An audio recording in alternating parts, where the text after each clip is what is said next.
Yung thumbnail natin po ay naka-yapos ng gusto si sabi ko, ako yung nagamit yung teleskopyo talaga. Microscope ang ginamit ko ay, abay, mahigpit yung pagkayakap ni Arjen kay Papa Ido. Sabi ko, matindi ang yakap, ang hawak ni ni Arjen kay Papa Ed.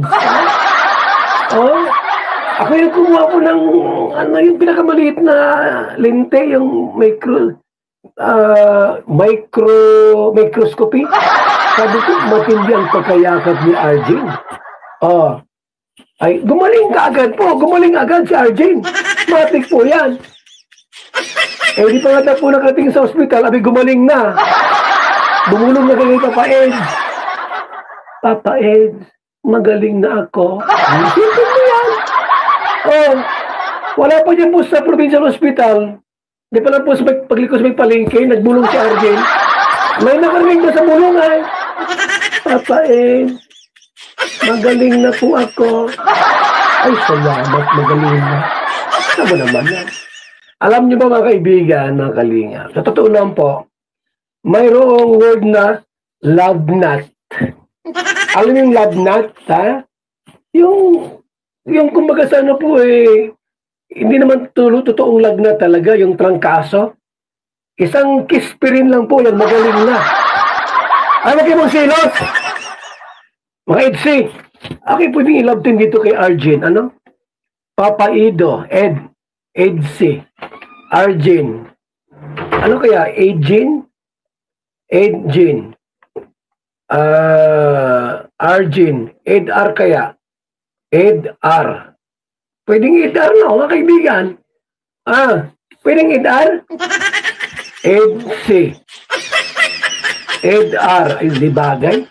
Ano yan? May sakit wala. Alam niyo po, masakit ang sikmura mo, mahika ka, di ka makakayakap. Dinanas ko yan, anak ko yung mahika noon, di ka makakayakap. Siyempre po, masakit sa dibdib. Ang hirap sa dibdib. Pero po mga kalingap, si Arjen po, grabing yakap niya. Ang talaga mga kaibigan, no? Sabi ko, ay grabe ini. Ha? Maisahan si Beyonce. Magbantay-bantay kayo. Ha? Magbantay-bantay kayo at alam niyo po ba, uso ang gayaan ngayon. Uso yung gayaan. Pwede kayo magiging mapagbantay, mapagmatsyag. Mawalang idsi. Maging aging. Ay, maging aging na po yan, ha? Alam mo ba, EDR? O aging. Mawawala ang idsi niya, mga kaibigan. Tandaan niyo po, ha? Mas mabilis si Arjen. Isa kay Beyonce. Sinasabi ko sa inyo, ha? Hindi nagawa ni Beyonce yan, kahit mulat-mula pa. Ilang taon na sila? Ilang buwan na sila, Ed sa kasi Beyonce, Papa Ido, ang Idsi. Hindi pa po nagawa ni Beyonce ang kulambitin sa liig ni Papa Ed. Pero si Arjen po, isang tawag lang.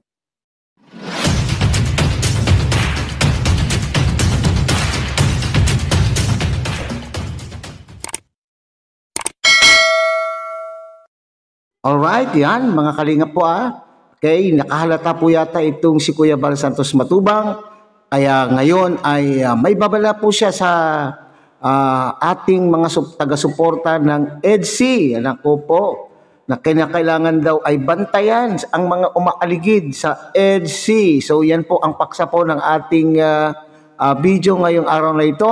At ang video po na inyo pong napanood ay mula po sa live po ni Kuya Bal na kahapon. Okay, so bago po natin ipagpatuloy ang ating pagbibigay po ng ating reaction, isa munang mapagpalang umaga, tanghali, gabi po sa inyo lahat.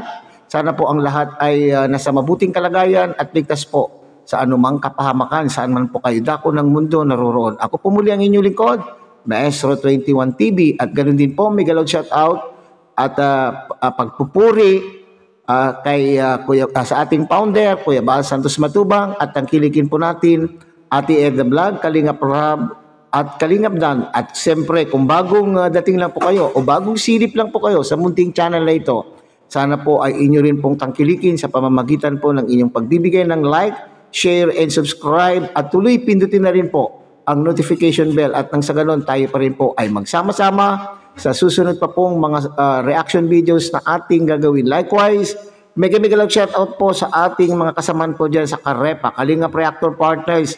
Sa pamumuno po yan ni ng aming presidente Javier De Leon aka Birador. At ang kilikin natin mga Kalingap, ang ating mga kasamahang Kalingap Partners, Kalingap Charity Vloggers, lalong-lalo na po yung mga nandyan po sa iba't ibang Kalingap landing pad na mayroon po tayo dito sa ating bansa. At ganun din po sa inyong Kalingap subscribers, solid supporters, and generous sponsors.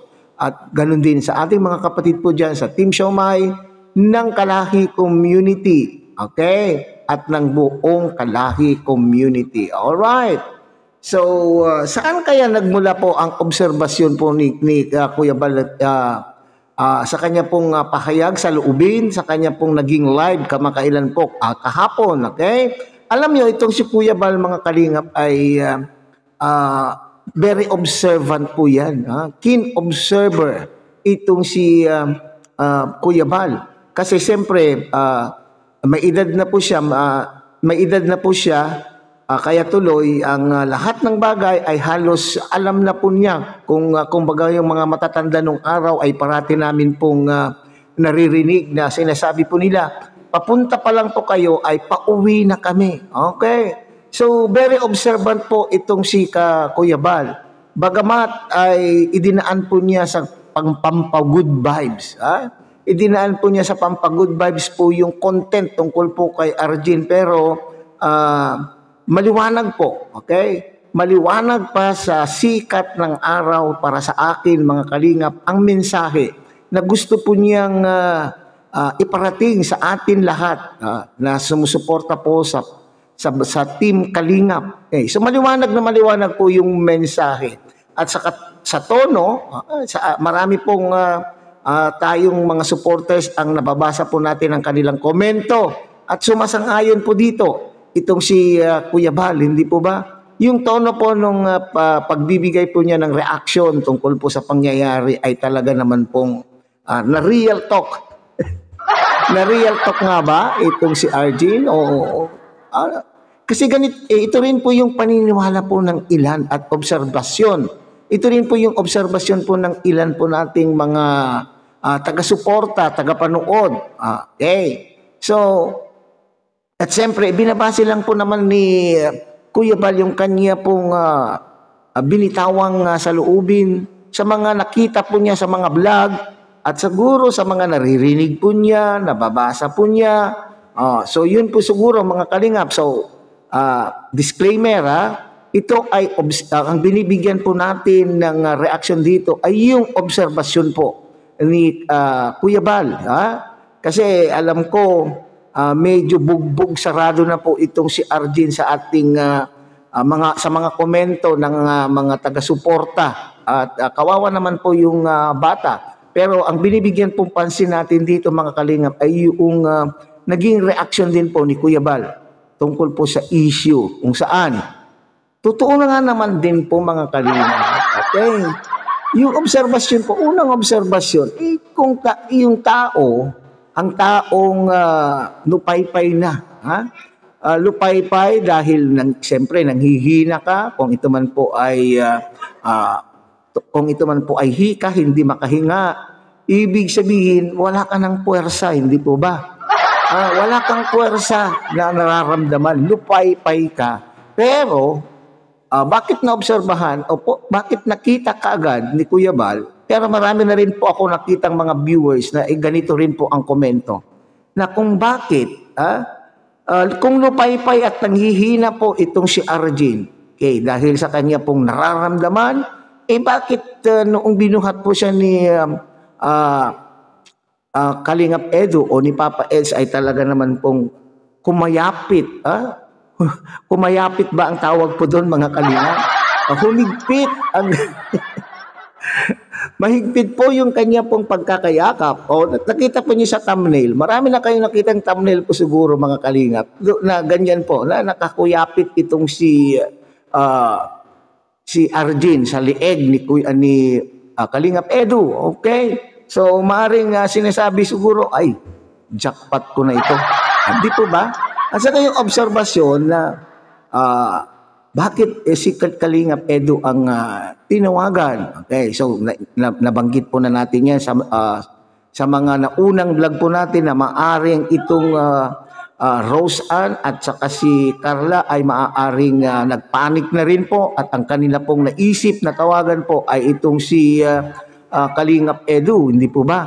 Kasi sabi ko nga, alam po nila na may sasakyan at siya naman po ay ang naka-scout o siya naman po yung tumutulong talaga po kay Arjun, kaya po siguro ay naisip po nila na si Kalingap Edu po ang kanila pong tinawagan, hindi po ba? Okay. So, bakit naman po yung sinasabi po ni Kuya Bal dito, mga Kalingap, na noong hindi pa daw nakakarating, okay? Dumating naman po, mga Kalingap, okay?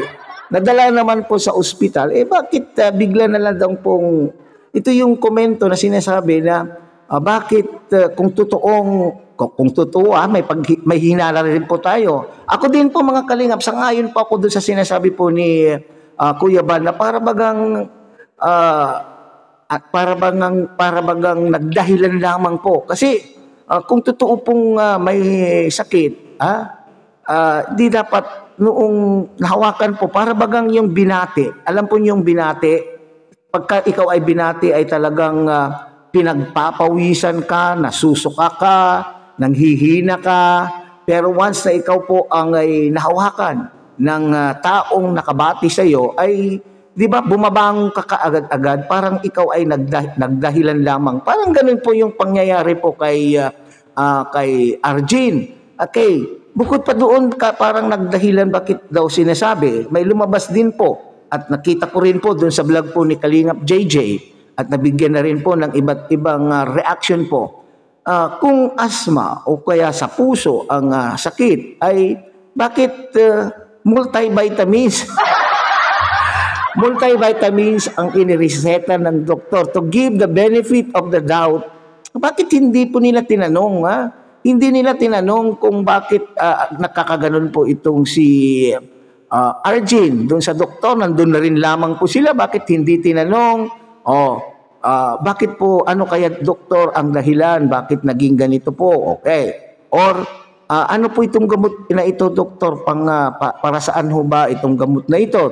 Okay. So, ganun dapat po ang ginawa para ibig sabihin ay walang agam-agam po ang ating taga-suporta kasi maraming nagsasabi na may nabasa akong komento, mga Kalingap, na hindi kaya itinaon po ni Arjun po itong ganitong sitwasyon ay dahil doon sa huling episode po ng EDSI ay nagkakaigihan na po. Nagkakaigihan na po itong si Papa Eds at ni Baby Beyonce, hindi kaya, mga Kalingap?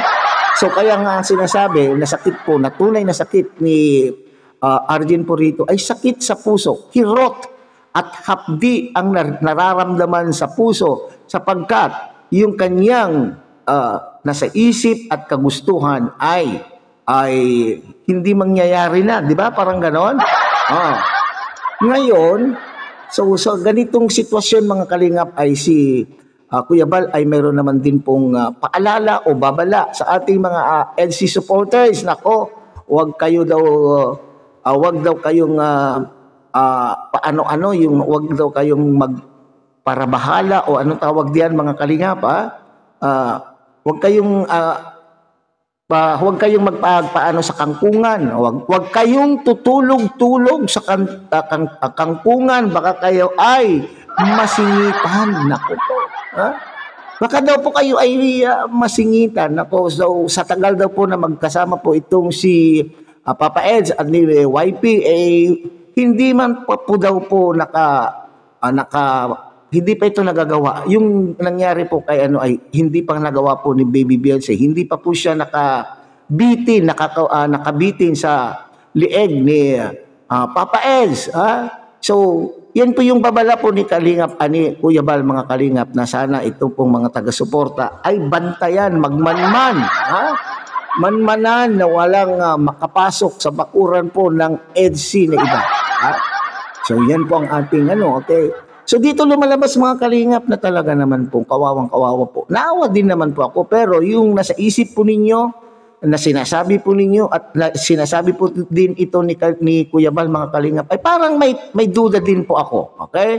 So, para siguro mapasubalian, okay, para naman pong maklaro ang pangalan po nitong si Arjen, kasi kawawa na rin na po naman, ay siguro magpa-general check-up. Okay? Para sa ganon ay malaman po talaga ang tunay po niyang nararamdaman at nang sa ganon ay mabigyan po ng karapatang lunas, hindi po ba? Kasi kung ganito at ganito pa rin po yung pangyayari na parang naghihinala po tayo na parati po siyang nagdadahilan, ang magiging kawawa po rito mga Kalingap ay itong si Kalingap Edu, hindi po ba?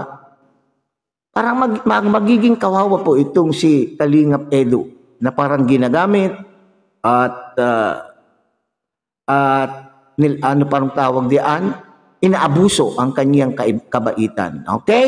So, yan So, huwag magmatsyag, maging vigilant. Okay? Huwag daw tayong magpapapasok. Huwag kayong magpapapasok sa bakuran po ng EDC. So, hanggang dito na lamang po tayo mga Kalingap. Muli, tangkilikin po natin Kuya Bal Santos Matubang, Ate Edna Vlog, Kalingap Rab, at Kalingap Dan. At muli ay pinapakiusapan po kayo ng inyo pong lingkod na sana po ay inyo rin pong tangkilikin ang munting channel na ito sa pamamagitan po ng pagbibigay nyo ng like, share, and subscribe, at tuloy pindutin na rin po ang notification bell.